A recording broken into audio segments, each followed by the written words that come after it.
presentation.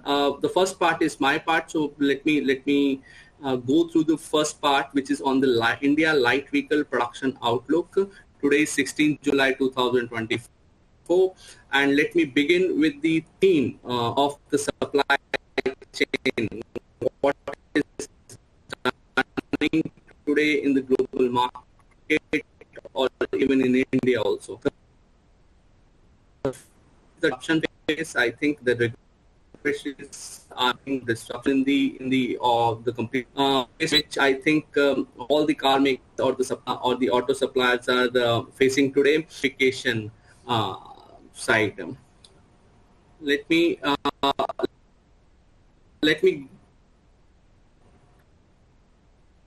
take you through approximately platforms been utilized for the electrification in the light vehicle production.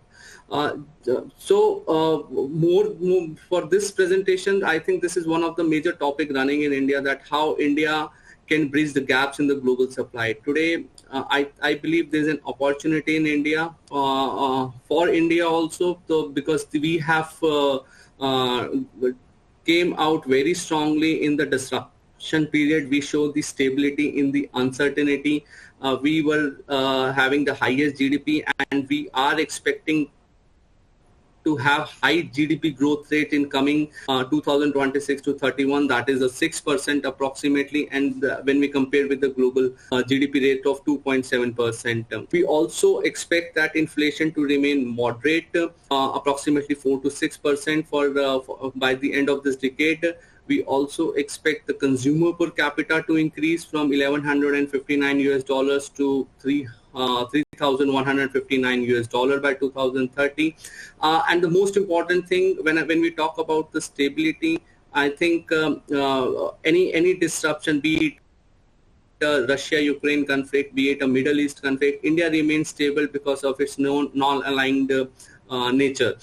Then why we are confident on India? Again, because we have a very strong domestic market. We are the third largest domestic market in the light vehicle sales. We are the most populous country, and I think it is already been done in 2023, and we are going to continue this. Then we have a very low penetration of cars, which is 38 per thousand, and this all the domestic market is which is attracting the car makers in India. And I believe that all the suppliers and all the car makers today are investing in India for the future benefits. Now we also see the straight time capacities in India is expected to increase from 6.8 million units in 2023 to 10 million in 2031. And this also provides the export opportunity. Why we are saying the export opportunity? See, as I mentioned, that there is a bridging gaps in the global supply chain. Then the export, I believe that the global supply chain is looking for the alternate options when we compare with some other countries, and we are also noticing the return of protectionism in the global markets. When we see the US increase tariffs on Chinese EVs, when we see EU increase tariffs on Chinese EVs, I think this is a sign of return of protectionism. And we are also noticing that there is an increased export strategies at headquarters. Whenever they bring India, I think the first option is also to look India as an export base for the mature market. These things we are noticing regularly erupting for the Indian base, as an Indian base. So let me take you to the global forecast. Now this slide shows that in 2017 we produced approximately 95 million, and the disruption which we faced because of the COVID or because of the semiconductor has put us approximately a decade back.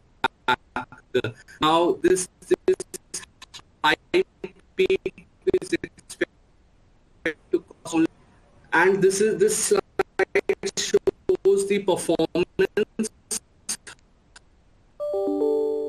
of Indian market, when we compare with the share of India was the highest among the major markets, be it China, United States, be it Japan, be it Germany, or be it South Korea. So India posted approximately 4.1% CAGR from 13 to 23, while India is expected to outperform for the next 10 years. So this is one of the major reasons that global headquarters are looking at India for car makers also, and for the auto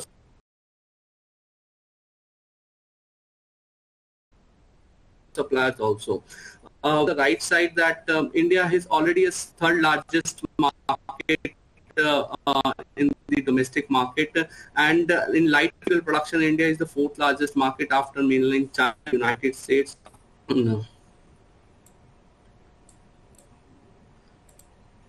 Now this slide is somehow important, because as I mentioned earlier, that we are going through some transformation phase after the disruption phase. I think that but there is a reality check we need to do, because today when we talk about BEVs, which is electric vehicles, they are facing some mid-term pressure on the adoption rates. Now, why it is happening, we need to analyze this. So one of the major reasons, the infrastructure is not ready for globally also, and for India also, because we are lacking the charging infrastructure, we are lacking the ecosystem, and if you talk about India, are lacking the EV ecosystem in the country. Then we also notice that there's the consumers, those who are worried about the residual values of the cars, what they're buying as EVs. We see that there are a decline in the contracts happening in the global markets when they go out for the leasing the vehicles. The third important thing is the manufacturing cost. Because it's early stage, I think manufacturing costs are high globally for the EVs. So it is again another hurdle for the adoption rate. Then is the legislative easing. We understand that legislation was one of the major reason when we saw that EV market should be in a faster adoption rate.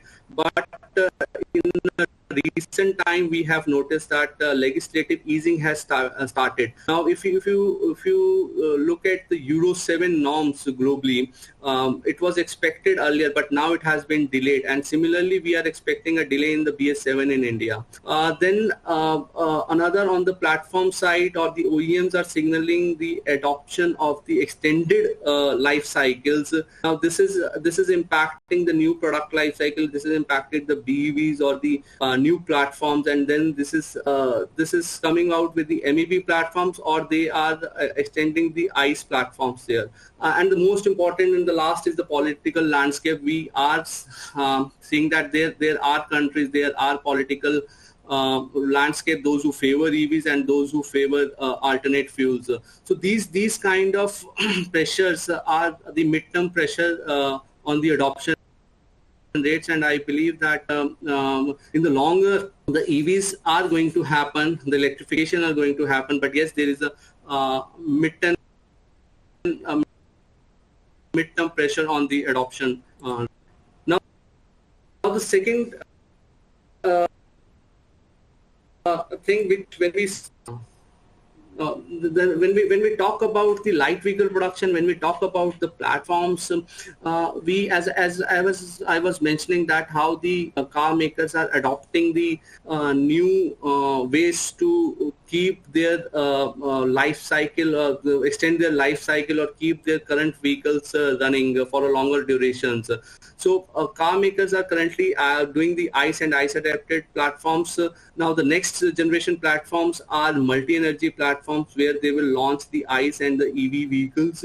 I think within a span of 2 years only. These are going to fill the gap till 2030. We are going to show in the next slide. And then the dedicated BEVs. Now these are the new platform which is been defined only for BEVs. Now, just to give an example, Mahindra Inglo is a BEV in India, and when we talk about the EV transformation for the global level, that how the is expected to increase from 1% in 2019 to 15.4% in 2035. So you can clearly see that there is a clear trend because of the regulations or because of the adoption rates. I think there's a clear trend that platforms which will bring new generation vehicles will be BEV platforms going forward, and there's a clear decline in the ICE platforms, 81% to 17%, while multi-energy platform shows some different trend which says that there will be multi-energy by 2030. There will be an increase in the multi-energy platforms. But after 2030, because you must be reaching some regulatory deadlines by 2035, it will start declining. Now, next, just before moving to the next slide, I would like to ask a question to the audience. So what light vehicle production growth you are expecting in calendar year 2025 in India? Because this is an India-based production outlook presentation. You can post your answers for next 10 seconds. So it can be A below -5, B -1 to -5, C 0 to 5%, 10%, E above 10%.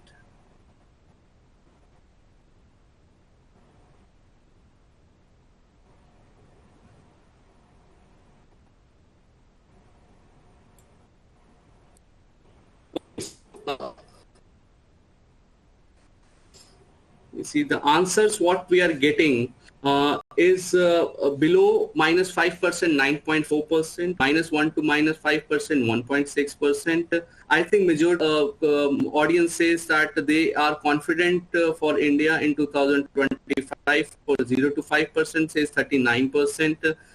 And 5 to 10% option is been responded by 45.3%. So most of them, I would say approximately 85% people are saying that they are confident that India will continue the growth path to 0 to 10%. That's a wonderful, and that's what I would show in the next slide what the S&P Global Mobility projections are. Before moving there, let me ask you another question.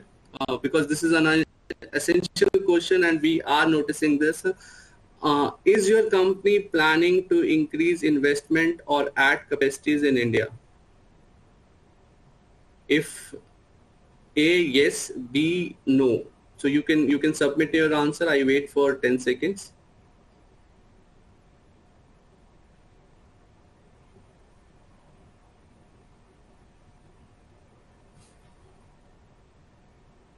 Okay, so the answer is 78% people says yes, and that shows the confidence in Indian market, and approximately only 22% people says no. So that is what we are experiencing when we go out and talk to the clients. I believe every client is talking to add investments, and we are trying to help them for the right decision making.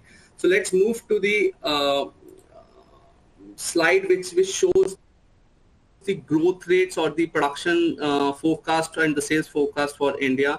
Today, if you see, we are expected to post 5.7% growth rate, and we are expecting a 4% growth rate, 5.7 million light vehicles in production, and 4% growth rate in 2024. But in the longer run, we are expecting a 7.9% by 7.9 million by 2031, and this growth rate is expected to remain between 4 to 6% for the mid to long term.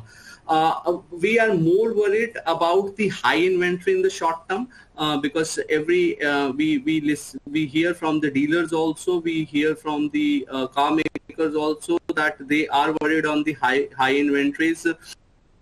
it has been reported in the media reports that the high inventory is a major concern. But yes, we are also noticing that prediction schedules has been impacted for the short term, and this also indicates that there will be a steeper discount expected in the festive season.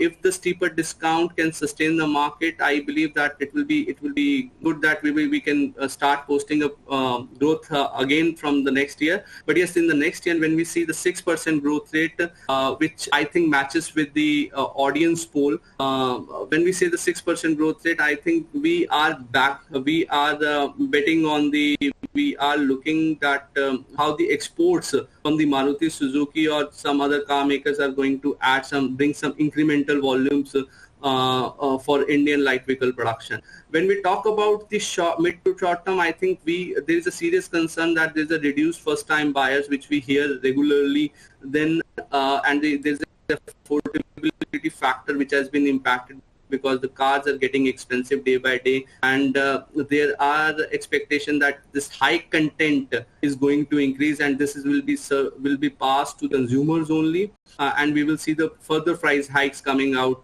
from in the midterms. Then there's a EV shift is also happening, again add to value content and add to the high prices of the car. Then we are also approaching to the BS7, and we will our emission standards will get more stricter, and this will again impact the car prices. Now why we are worried, because till now I think Indian market has absorbed most of the car price hikes when we were having the pent up demand. But today the pent up demand has gone out, and I think we are suffering from the high inventory. And that's what is worrying for us, that it's a cost sensitive country, and continuous price hikes will definitely impact the production or the demand for the country. Now we move to the next slide. Okay, show you.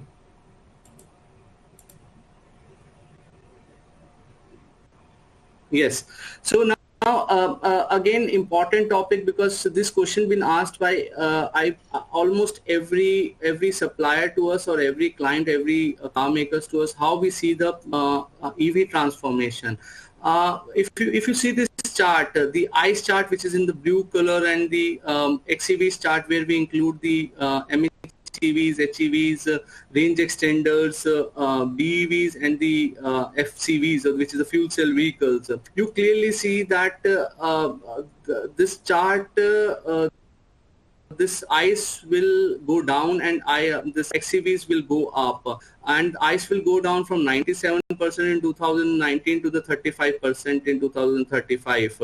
And we also notice, as I mentioned earlier, that extension of ICE vehicle life cycle is been noticed to avoid the fresh investment. So there's no major fresh investments are expected after some upcoming emission norms. I don't think that the car makers are continuing some investment in that, because they understand that XEVs are the future for it. While in the short term, we do see the increase in the penetration of hybrid or the plug-in hybrids, and we also believe that till 2030 it can be a good option. But yes, in the longer run, EV penetration is inevitable. So this is what I think this chart shows. And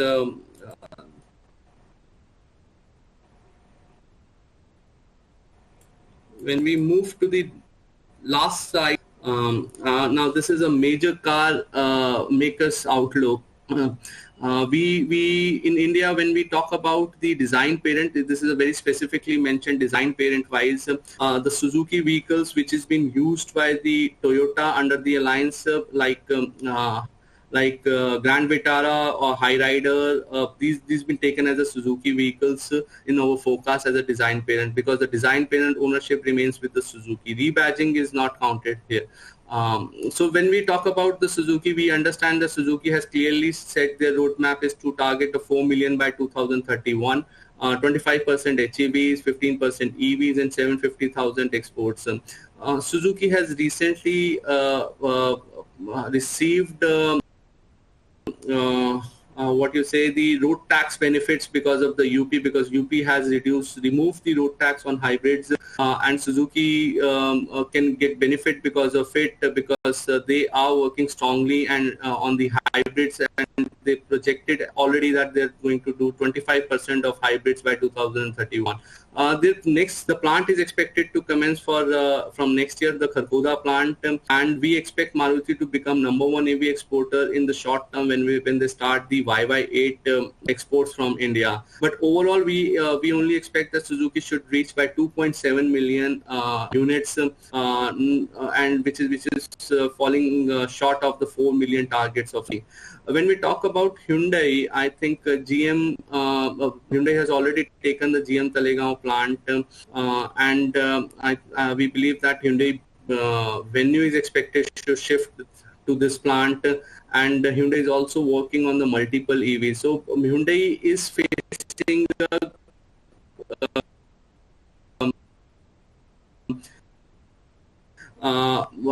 is light vehicle side, because Hyundai is also this is again a design parent. Let me clarify. This is again a design parent-wise chart, which includes the Kia. So Hyundai Kia together is going to be 1.3 million by 2031. Talk about Tata Motor, which is sitting at 0.8 million. We expect that they should minimize the gap to 1.1 million, and then the Tata Motors also. This is a LV data. And we do include the Tata Ace in this numbers. But yes, Tata Motors looks very strong. Tata Motors is working on the latest technologies, what we understand, and they are going to launch Curve, Sierra in next couple of months and the years. I think Curve is expected to launch very soon. Their focus is clearly on EVs and the alternate fuels like CNG. They have already announced the Tata JLR plant, I think, Ranipet, and they may work on the EMA platform development in Indian market. We expect a major boost for Tata Motors here with the if they can bring the EMA to the India market. Yes, on the EV side, on the domestic market, they may face some headwinds because new entrants are going to enter. We may see Maruti Suzuki entering next year. We may see Hyundai entering soon. Hyundai already have some vehicles, but yes, it's not the mass production vehicles. So when the other car makers will enter with the mass production vehicles, and then we also expecting INGLO to come in coming quarters. So I believe that EV market share for the Tata Motors will definitely face the headwinds. Okay, now this slide shows the registration data, which is coming from the calendar year 2023. I think we just wanted to understand where the EV penetrations were going good in Indian market, and if you see on the chart on the right side that Kerala leads the EV penetration by 5%, I believe, in 2023, and even though the Maharashtra has the highest number of registration vehicles on the LMV side, because this data is coming from the Vahan website. I think Maharashtra leads the total registration. The Kerala leads into the higher penetration of 5% in the EV segment. And after that, I believe there are three states, which is Maharashtra, Karnataka, and Delhi, which are coming with the 3% penetration. So we just wanted to understand this, how the EV penetration is going in Indian market as compared to the overall market. With this, I am done with my presentation part, and I would like to invite Mr. Hemant Baghe for his part. So Hemant sir, can you please kick off your presentation, and thank you to speaking to us. And sorry for the inconvenience what has happened during the presentation. Thanks, Gaurav. Good morning, good afternoon, good evening to the audience. And we're really sorry that we had some technical snag where we couldn't see Gaurav, but it was quite insightful slides, I would say. So I'm Hemant Barge. I work as a Chief Purchase Officer for Tata Motors Passenger Vehicles Limited. Today, Gaurav had requested that the journey that we had in last 4 5 years and the type of actions and interventions that Tata Motors has taken, particularly focusing on supply chain management. That would be my topic of this today. So many of you must be aware of Tata Motors as such. It's a part of a large group in India, Tata Motors. Tata Motors is a flagship company of Tata Group, and it also have some of the iconic brands like Jaguars and Land Rovers. We are number one CV player. We are number one EV player. We are at the moment number three passenger players. And of course, the numbers, as you can see from the slides, are self-explanatory. So we have three basic primary segments in Tata Motors. One is CV, which is a commercial vehicle, PV, which is a passenger vehicle, and EV is electric vehicles. So today, let me concentrate on PV side, and that's what I would like to take you through. So this slide depicts the phenomenal journey, roller coaster ride that Tata Motors had in last 4 5 years. 2019-20 was quite a year, which is, we call it a business as usual, and we were looking at somewhere close to 133,000 cars, and we got hit by COVID. And post-COVID, where you will see the big jump which has happened, almost 67% jump that you can see on the graph. It is not only by virtue of certain actions during COVID period, but the huge amount of homework, background work had already happened, where we had actually revamped entire product portfolio. We had significantly interjected in the quality improvement.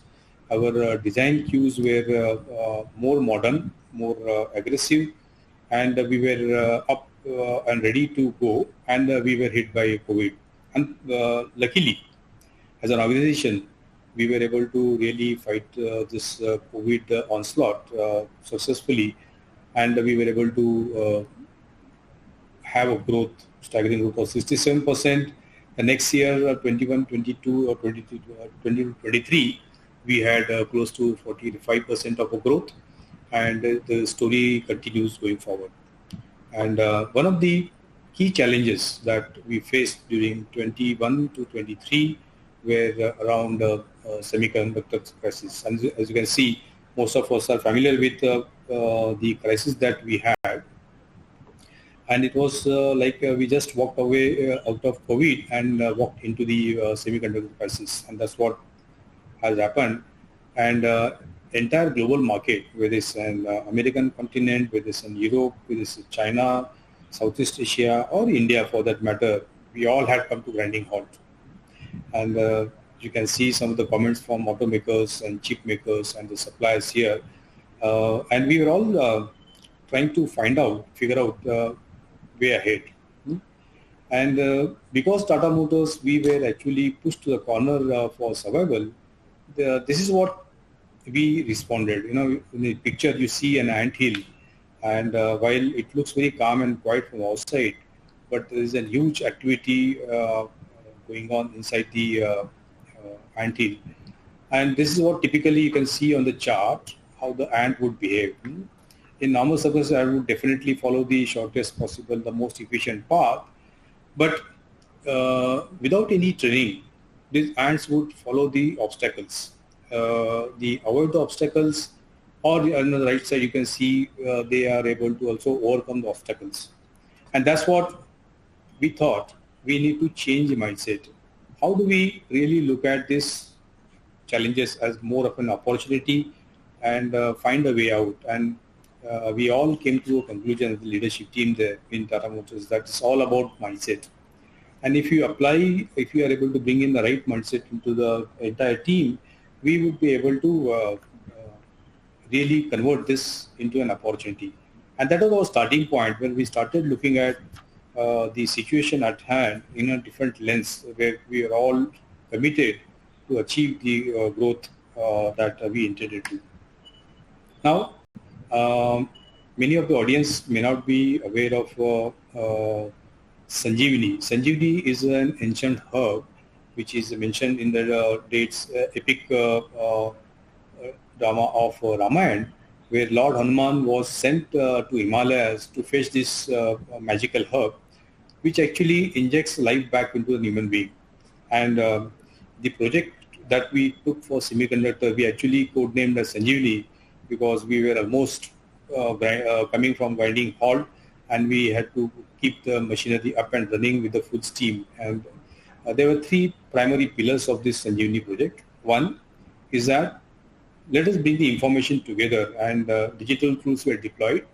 And when this Sanjeevani, the semiconductor crisis really came knocking at our doors, we had no idea what's happening in the semiconductor world. We had no ideas who all are our chip makers, where the wafers are made, uh, how is the trading lines, what are the shipping credit lines, and we actually started from a scratch.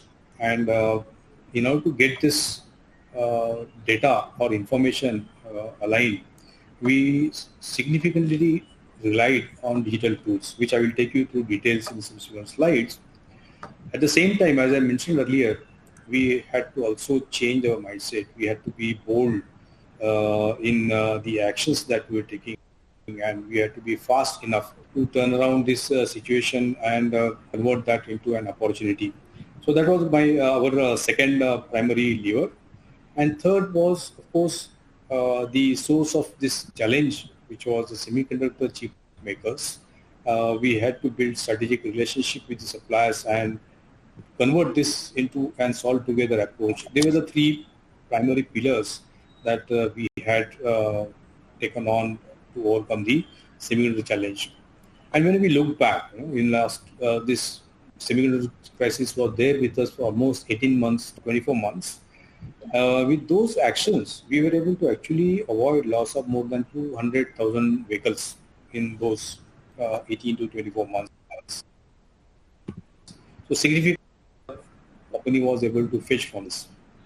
So coming back to my first point, which was deploying the digital tool, we really started from clean slate. We started saying which are those critical semiconductors, what are the validity in a car, and each car had got a different appetite for semiconductors. Like high-end cars used a lot of semiconductors, low-end cars use slightly less amount of semiconductors. We started understanding what's our ASIC exposure, what are the SOCs, and what are the critical controllers that we might have to use, who are the manufacturers that we would be getting this chips from, right? And all this information that we try to build together, apply it to various trim levels within a car, and that became our database. That became our Bible. And basis this, we superimpose our schedule lines, and then we are able to really predict which model we should be making and which are our potential potholes. This joint exercise of developing the digital tools was also very strongly supported by Tata Technologies. And for any decision making, this was a very, very strong tool that we used to take decisions. Another element which was around this is a cost, which you can see on the left side of one of the windows.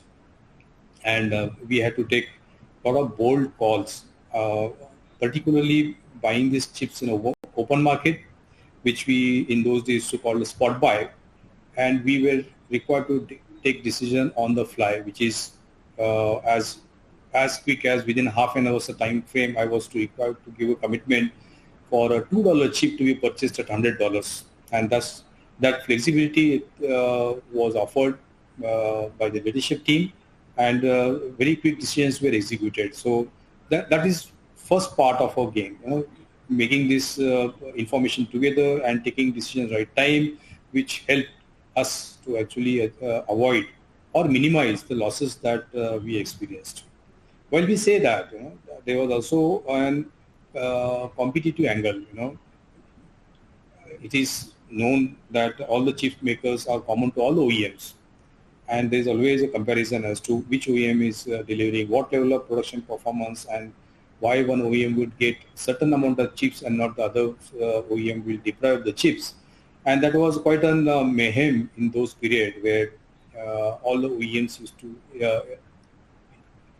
inject a lot of their might into semiconductor chip makers, and that's how we actually started working on a second pillar, which was uh, how do we actually optimize the output with the available appetite or available delivery of chips.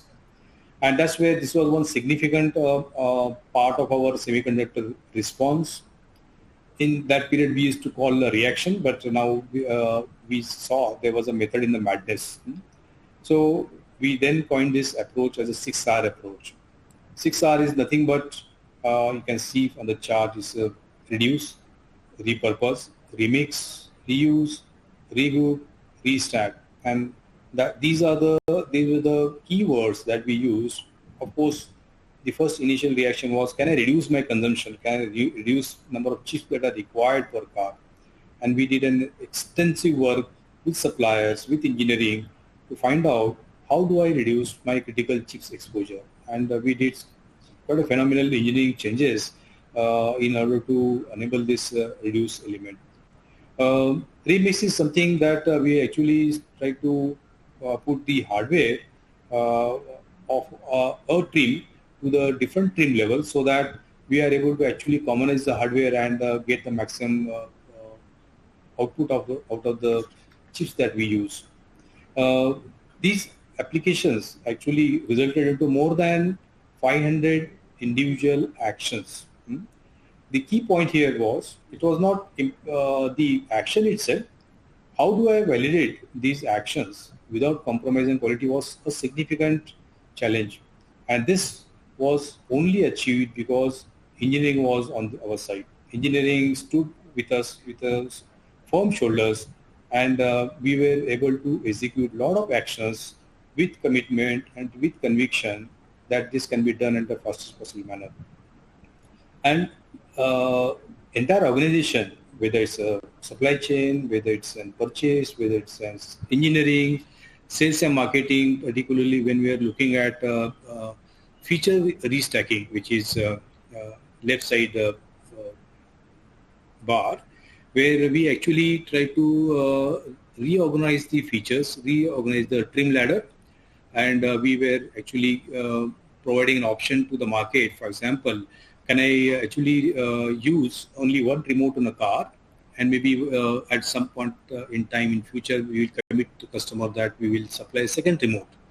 Can I use an infotainment to do the functionality of PEPS unit, so that we don't need a PEPS issue, so that we can, without compromising the feature to the customer, we are able to deliver the vehicles with the minimum amount of chips that we consume.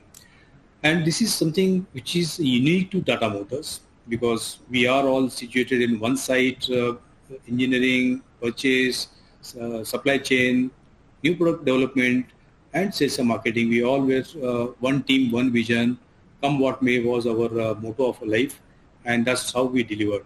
And that has actually become a real success story for the way Tata Motors really managed the semiconductor crisis. So 6R has been an acronym for many months to follow.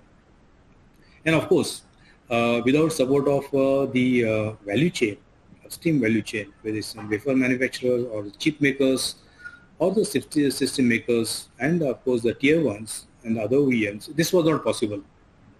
And we had extensive discussions, in-person meetings on the sites of wafer makers, of chip makers, and of course for tier ones, which was very, very crucial for us, because that's where the overlap of different OEMs used to happen, and quite strong discussions were happening at that level. So we used direct relationship with chip manufacturers and distributors. We were parallel doing chip sourcing from open market and try to do some buffering of critical chips. Endeavor has been to eliminate the spot buy, and to eliminate the spot buy, we had launched more than 60 plus structural actions so that we solve this problem, and each critical chip would have an alternate option available to us. And of course, we had strong relationship on phone call relationship with the distributors so that we got a good update on this. So this is how typically I would call it, how did we react to the semiconductor crisis.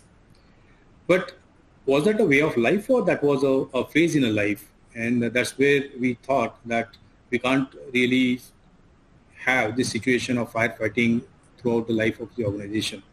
So Sanjeevani, as you can see on the left side photograph, where it's a relay button, and there is a handover which happens.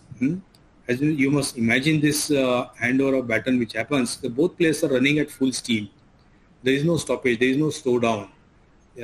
Both players don't look at each other, but the baton is handed over successfully. And that's what we wanted to do.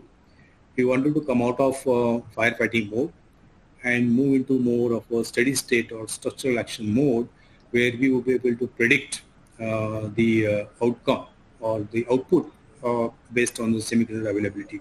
And that's where Sanjeevani then transformed into mission 1330, which you can see on the right side. 130 nothing but 3 or 4 performance parameter. One is that we must have at least 1 month FG stock in Tata Motors. That was quite an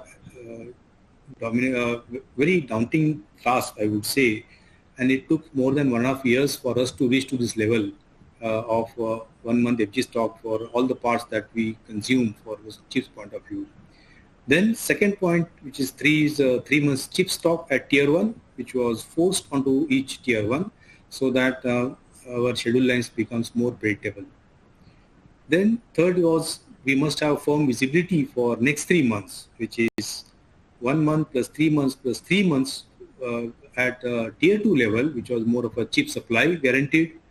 And the last 0 is nothing but no loss of vehicles or no spot part. And this mission has actually brought a common thought process across value chain within Tata Motors, and entire organization actually aligned to this 1330, and we were able to really deliver this semiconductor challenge quite efficiently.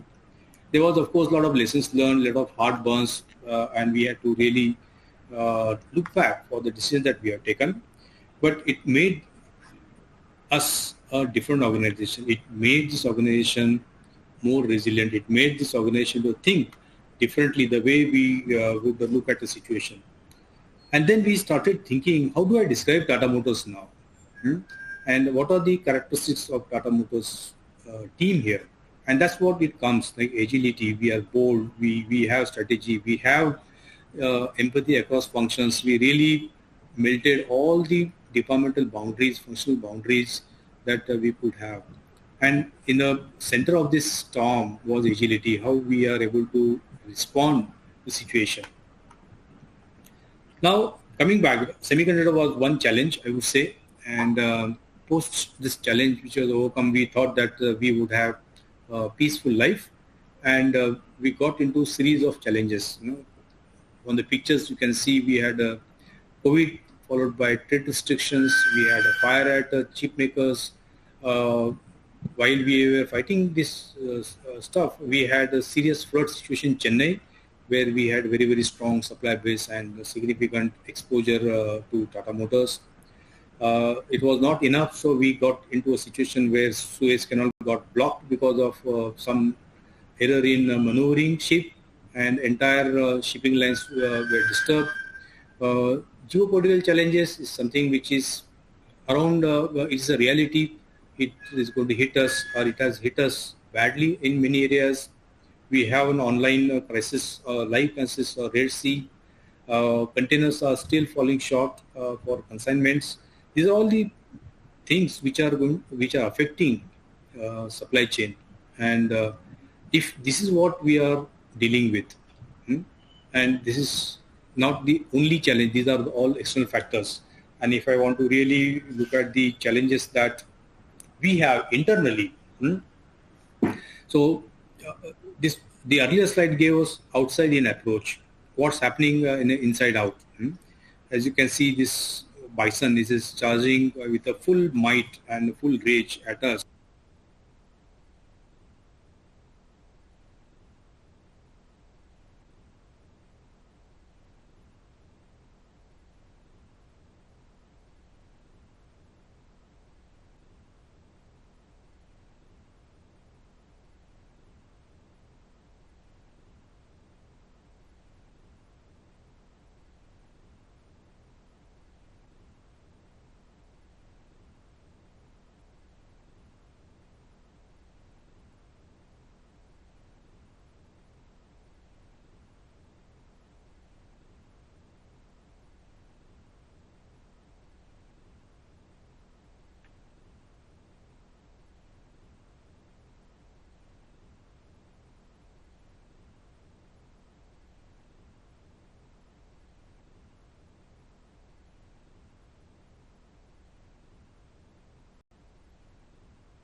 I think I'm back.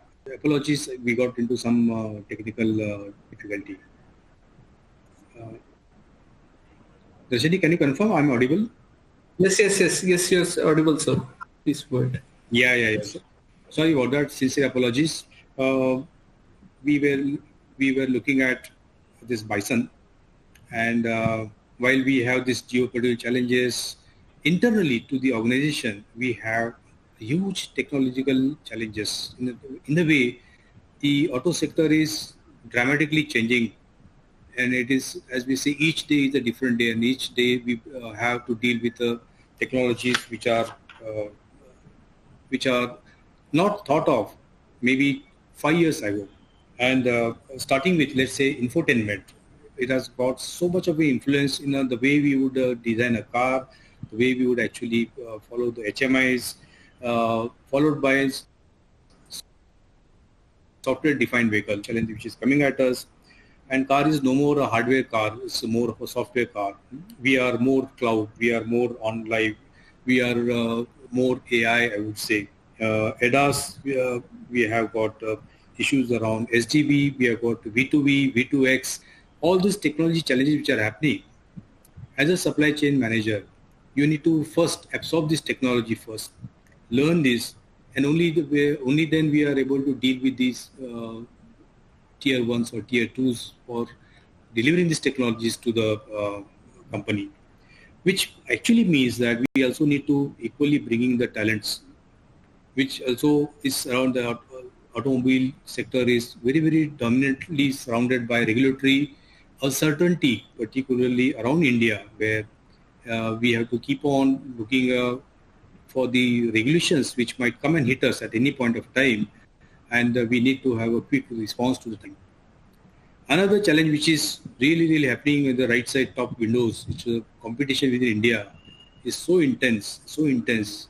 The natural fallout of this competition is that we will have to shorten the product life cycle, which means that we will have to bring in a new product refreshes more frequently than we would have brought maybe 5 years ago. And more you bring the new products on the table, which means more of the challenges to the supply chain to stop one part, make new part, and bring it in time with the schedule lines, and the requirements may vary from the product to product. So which makes this entire supply chain management highly vulnerable. Which and only way we could really survive is by making the supply chain absolutely resilient. The million-dollar question is, how do we define resilience of a supply chain? Right now, I am limiting my discussions to only supply chain, and how do we respond to each of those challenges, which each challenge itself is an daunting task, like a bison that you see on the screen. And if I go sequence by sequence, geopolitical challenges actually really underlines the need to become independent, to make more and more localization, to bring in more and more co-location as a strategy, which which insulates a lot of other uh, situations which are beyond our control. But localization alone is while it's a word in itself, it's a big challenge to auto industry. And localization of raw material, localization of technology, localization of digital units, localization of chips. This all is going to cost entire nation a big amount of efforts, big amount of synergy, and of course OEM has to also commit a lot for the localization. Technology adoption, as I had already said, while this technology is rapidly changing, Indian customers are the fastest customers in globe to adapt new features. And for example, ADAS, it took less than 2 years for entire Indian platforms to go for one or other level of ADAS. And how many of us would have really thought that ADAS would be a standard feature across many of the nameplates? The only solution, the way we would overcome the technology adoption, is build these FSS full service supply capabilities in suppliers. We need to start looking at a different relationship with the suppliers, where we call it shared resources, where our OEM engineering and the supply engineering team works together. They are in a common table, and they would actually help OEM to deliver these technologies. Of course, we need to look at internally for supply chain sourcing people, the development people, the engineers, or the supply quality engineers, to really look at what capabilities are required. If you have no software capabilities in your supply chain, probably you are taking a big risk in terms of managing your product. So we have to now induct new talent, new capabilities into the supply chain kitty. Of course, short lead time means we need to really go on a full steam with the part development, but without compromising the quality. So this balance between the speed and the quality becomes very crucial for supply chain. So this is how we can describe the situation in supply chain management. And I'm sure you would agree with me that if we are not acting on each of those challenging window that you see on the screen, as an OEM, you would remain vulnerable. So you need to be an all-rounded individual. You need to be looking in a contextual environment. You need to be a good student to learn and adapt new technologies. You need to be able to share your engineering skills with tier ones, so that there is an empathy, there is a collaboration across the supply chain. You need to also develop a good relationship with government agencies to find out what's happening in the regulatory front, and actually help policymakers to steer the right decision which will help the nation as well as the auto industry. And I'm sure if a team which adapts all those windows, all those skills, would be able to truly demonstrate the resilience part of it. Now, going beyond, this is my last slide. What does it mean? Why do you say the supply chain needs to be resilient? You can see on the right side, on the technology part, where your sphere is actually getting more and more bigger, where you would be actually looking at a cloud as a major part of your technology exposure. You need to start looking at what is the disruptive technology which might come here.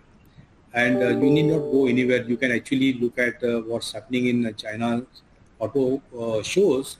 You will see what kind of technologies are walking into auto world. As you can see, you have to adapt to the market changes very rapidly without giving any excuses or actually guessing that how soon market would change. You just be ready, and on the flick, you should be able to change yourself.